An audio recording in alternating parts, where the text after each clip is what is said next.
What's up, fellas? Welcome to a brand new series on the channel. That's something I'm very excited about and have been for a long time. Today we're going to be making our own brand new game, our very own game. It's called Servimon. It's just going to be basically a Pokemon clone to get you guys into it, because I know all you guys that watch the channel already like Pokemon, and if you're just starting to watch the channel to learn how to make games, this is a simple little example project for you. Not to mention I can publish the game and then you guys can play it for free and it'll be all kinds of fun.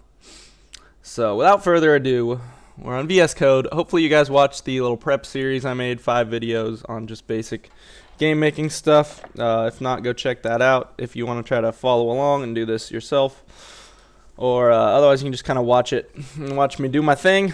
It'll be like a vlog style as I develop this sucker over time. So let's go ahead and do open folder. We're gonna go, oh, you guys can't see my file explorer. Let me pull that up.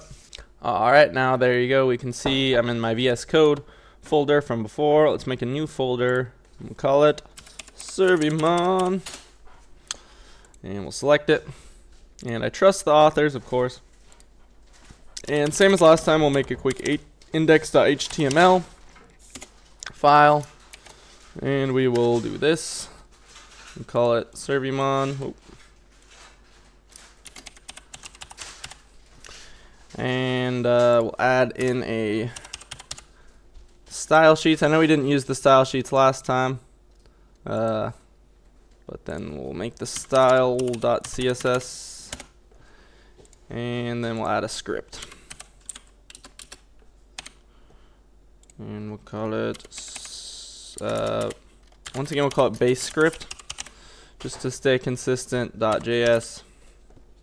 We'll make that document base script.js.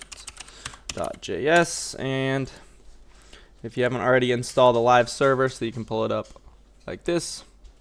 Oh, and of course, now it's not pulling up. There we go. What in the world? There it is. Okay, so there's nothing going on here. We have some errors. Cannot do all this. Let's try reloading. Yeah, all the errors go away. So something to do with the initialization there. Let's throw in our basic functions here. I'll have to X this out so you guys can see. But we're gonna say show message to debug. And we'll console.log it. Oops. .log the message. And we'll make one called find to access elements on the document object matrix by their ID. And we'll return get element by ID by the ID. So these are important functions we're gonna need. I'll go ahead and modulize this just to start. We'll make the base script a module so that we can import stuff from other scripts, and then we will have a useful.js for these two functions. To start, paste them in there, make these exports. Don't forget to save that before we go. Oh, delete that. Import, show, and find from useful. And just to make sure everything works, oops. Useful.js. I think it's slash though. Let's go ahead and save this and make sure everything works by showing hello world, like any basic programmer would. Inspect our element, and hopefully you guys can see stuff better. Here, let me control plus this a little bit as well. Does that help? Once again, we're getting initialization errors based on our fave icon and stuff. So we'll have to add an icon up here. But we do get our hello world, as well as our live reload enabled. So when we hit Control S, That's our live reload. Every time we save the file, it will refresh our program. So, what's next? Let's go ahead and we'll do document.js or doc setup.js and add our boxer function. Well, first of all, we're gonna say, all right, sorry, I forgot to X out the page and you guys couldn't see what I was doing there. So we're gonna make a new script file here called document setup.js.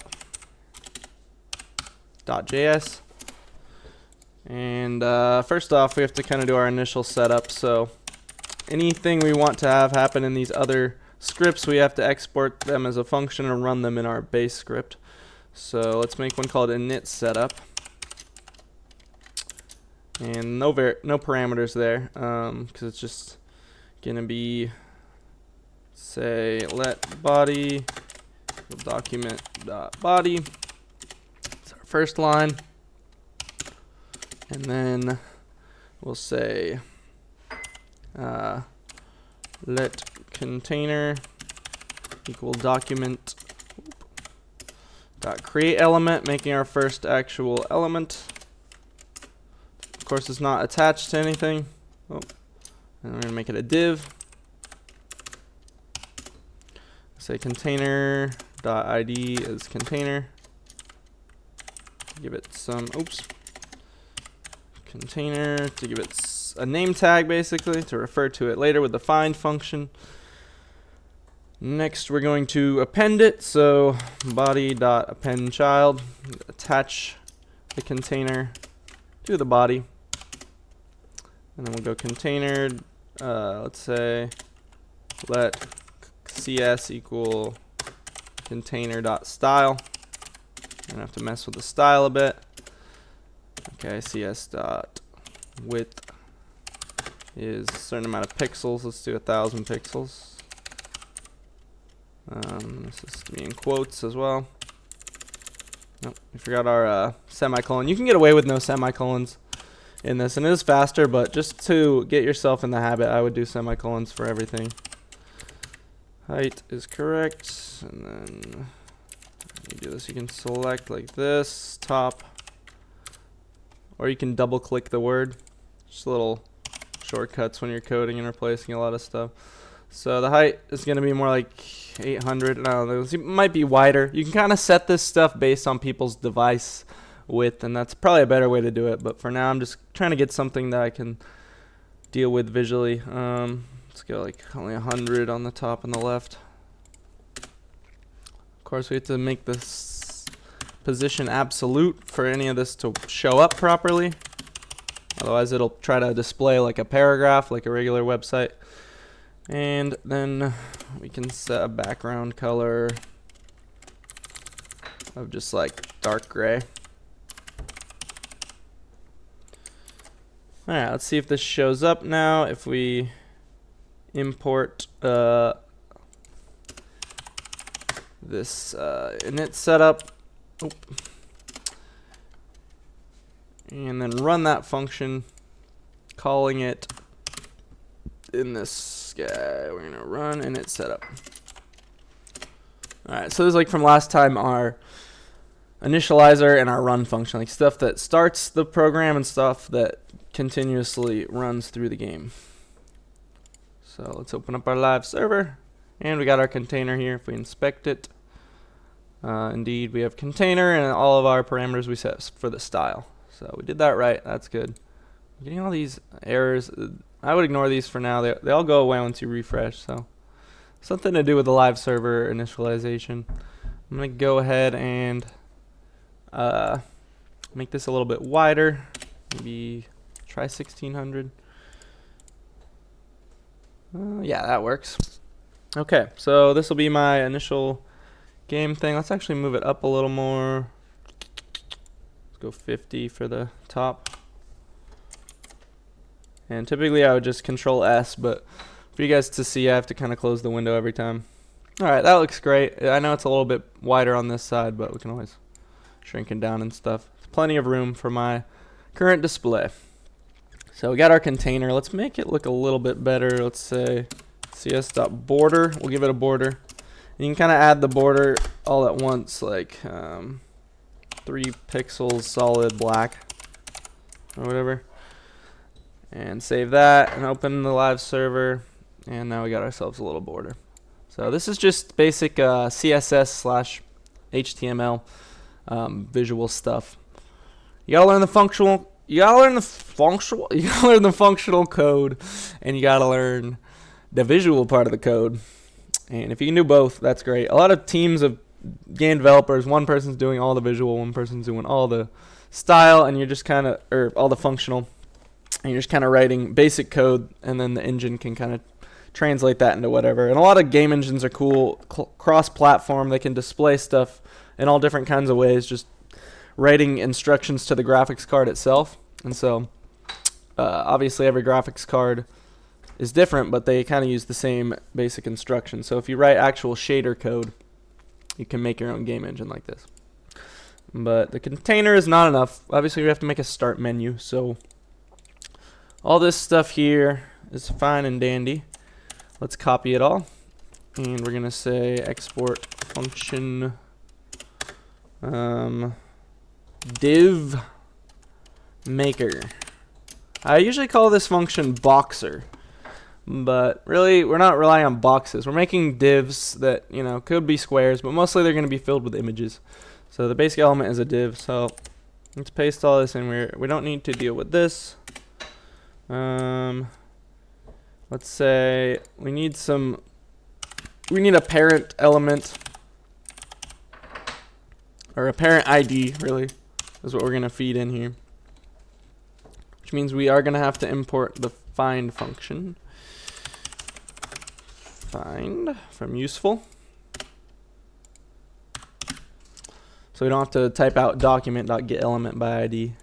Okay, so let's let this container is just going to be the new element that we're making. It's going to be a div. New element.id, let's say new ID. Because everything has to have an existing parent. That's why the body is kind of the only thing that exists to start. We're giving this container as like another, you know, basic concrete parent for stuff to access. And after that, this div maker function, you have to be referring to something you've already made, or the container, right, as the parent. So this new ID, ID is going to be new ID. Body.appendChild, no, it's going to be find parent ID .appendChild container. And this is going to access that parent element that already exists and append, not the container to it, but append that new element to it. Let CS equal, you know, could say NS, but doesn't really matter, right? I guess just not to confuse ourselves later. Grab this NS and paste it all up in here. Okay, and then the position absolute is true, but all this stuff needs to be variables. So I like to do it by % of the parent. So let's go ahead and paste this in here for everything. Now we're going to need variables that are actually parameters of this. So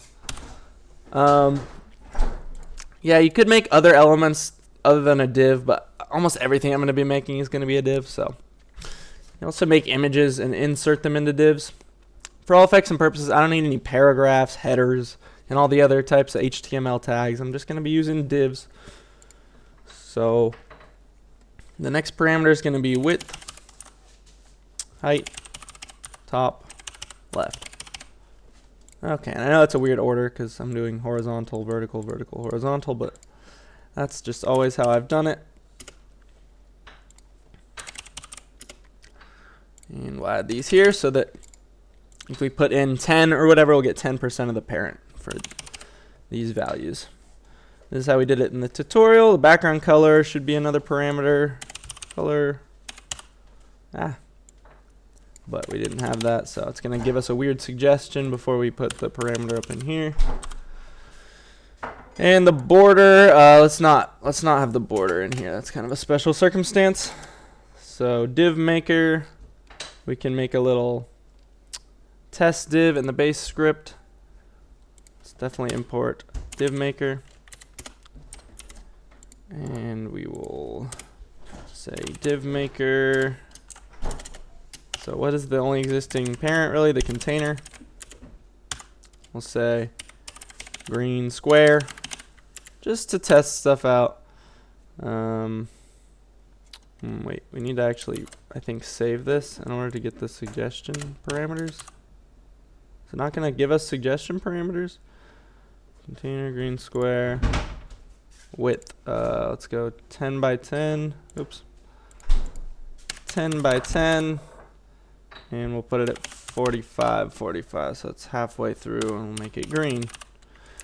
But I don't understand why I didn't get the suggestions. Let's run this. We get a green square, but it's not really a square because it's 10 by 10. So normally you'd want your container or your screen to be a square, or at least have some sort of aspect ratio conversion, so that when you have something that you want to be square, you don't have to do the conversion every time.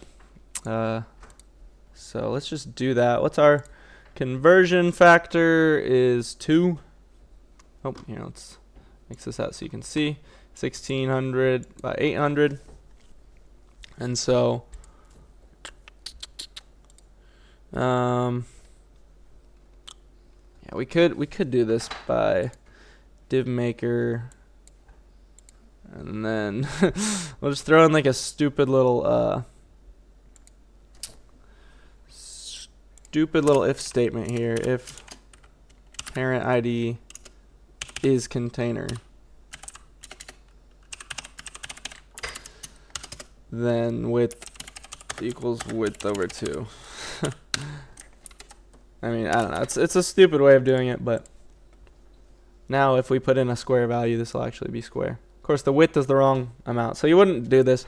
I will just make a screen, and if I'm putting something on the screen, either the screen will be square or the background will be square or something. So we'll get into more of that later. Now that we know the div maker function actually works, instead of having this green square here, let's come document setup, and we don't really need to export. Go ahead and get rid of that. Init setup, so div maker. This init setup function can access the div maker function. That's the cool thing about functions. They don't need to be in any specific order because they're just instructions, right? They run in the order when you actually call them. You know, if I just put init setup and not the function, the definition. The definitions can be in any order you want. So div maker, let's say menu. I'm gonna call it menu 0 because we're gonna have a couple probably of these, and we're gonna make it, let's say, we want it to be about 50% of the width, so, but only about 25% of the height, or no. Want to be 50% the width, 100%. So let's go 40-80 so that it's square. And then we'll get rid of this dumb if statement here because it's just going to mess everything up. So if it's 40 by 80 and it's centered, we're going to want to go down 30. Or 40 by 80. We're going to want to go down 10 and over 30. That will center it. I just did that in my head, sorry. I don't have a good explanation as to why. It's because, let's see, 10 plus 40 80 divided by 2 is 40, right? Plus 10 is 50. 40 divided by 2 is 20, plus 30 is 50. So you divide your width by 2 to get your center of your object, and then you want that to be at 50, which is the center of the thing. So that's how you center an object. Let's see. What color do we want? Dark gray? Oh, the container's already dark gray. Make it light gray then. Light gray. Oh, I know you guys are going to want to make stuff colorful, but a lot of times visually minimizing colors works a lot better, and then you can kind of add slight hues. Okay, so we got this menu here. Let's go ahead and separately add the border like this. We could make a line basically that says find menu 1 or menu 0 dot style dot border equals yada yada yada 3 pixels solid white or whatever. Okay, but I'd rather make a little shortcut function in the spirit of that. So another export function borderer, and just to add a border to something, we'll have to feed in the ID, and voila. Now also, it's not always going to be 3 pixels solid white, but maybe 3 pixels solid is a good standard, and then we'll just feed in the color like parameter like that. And then for this, we can come up here and say borderer menu 0 and just make it white. And we will see what that does for us. Okay, would you look at that? Got our menu popping up here. I'm going to show you how to do something I never actually showed you in the base tutorial. Although it is pretty basic HTML, so it's pretty important. I showed you guys how to control it with the keyboards and stuff, but you can also control with buttons, obviously, when you're playing a game. You're going to want to click on stuff and have that execute a function. Okay, so let me get rid of this so you can see what I'm doing. Let's make a new file, and we'll call this buttons.js. And I don't know if this is necessary. I probably could have put this in document setup. I'm going to say export function button maker. And it's going to be basically like div maker, right? However, there's a couple of exceptions to it. And I don't know why this always pastes so weirdly when I do multiple lines. But let's make a button. And it's a new element, and we'll give it an ID. We need to give it a parent ID as well. So parent ID and new ID. And let's see. All this is good. We want to position it and everything, give it a color. But then we also probably want to give it some text. So wait, let me just steal all these parameters from here. Probably want to give it some text. So let's make a new function on document setup. All this should maybe go in the same place, but function texter, and we'll say find, and we'll need to give it an ID dot inner HTML equals text. Whoop. And then we'll say, do we need like a font size and stuff? Find ID dot style dot font, or is it not style? Is it just font size? How do you do it? Style font size, and we'll have to add a size plus pixels probably. And again, I think instead of having find ID, it just looks ugly. Let's say let element equals find ID, because then we can just put element here, and it makes a little more sense just kind of reading it, I think. Oops. Oopsie daisy. Dot font family I don't think we need a font family. Let's just make the font family like monospace. Okay. Just kind of all around the board for now. So texture, if we want to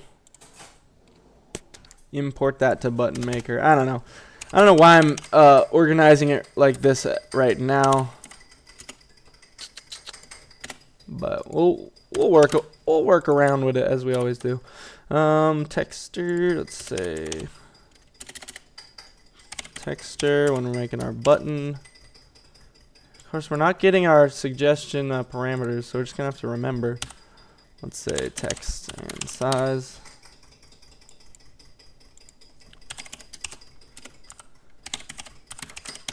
Okay. So now we should be able to make a button on here. If we've exported this properly and saved this and this and this and this. Now we need to go over here and we made our menu. Let's add a button to it. Oh, and it automatically imported button maker for us, which is a useful feature. Forgot to do that.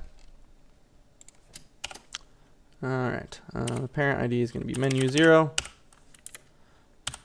This is going to be start button. And we're going to make it, this is a square now, so we can make the height like 20, the width like 60. So this doesn't need to be centered, it needs to be kind of up high. So we'll tinker around with it, but the top should be about 20 as well. Wait, no, this is, oh, this is width. I'm kind of confusing myself now. Width, height, top, not height, height. Top, we'll do 20, and then this is 20 to center it. And then we'll make it like light green, I don't know. For now. Oh, last thing is on texture, we need a color. So this is why we use background color. Because the style.color is the text color. Because HTML is usually text based. And let's just keep all the parametered lines together like that. We will need to carry over that parameter through here. Text size color, just to remind ourselves that it's the text color and not the background color. And in fact, we will need to make this one background color as well. Equals background color. Okay. Keep everything consistent. I forgot we already had a color. Actually, no, I don't like that. I'm going to keep it as it was. And then just call this text color. And then when I go over here, you guys are like, why are you coding for so long, not showing us anything? Well, that's how you get a lot done. Alright, and we're going to say div maker, yes, but texture. Wait, where are we? Oh yeah, right here on button maker. So our background color is light green. And that leads us to, well, I don't want to have to look around. I thought it would suggest text size, text color. Text is going to be start. Size can be, I don't know, 100. Text color, black. Okay, did it work? No, it did not. We got an error. What did we do wrong? Find append child is not a function. What line? Line 6 on buttons, because we didn't import. Find.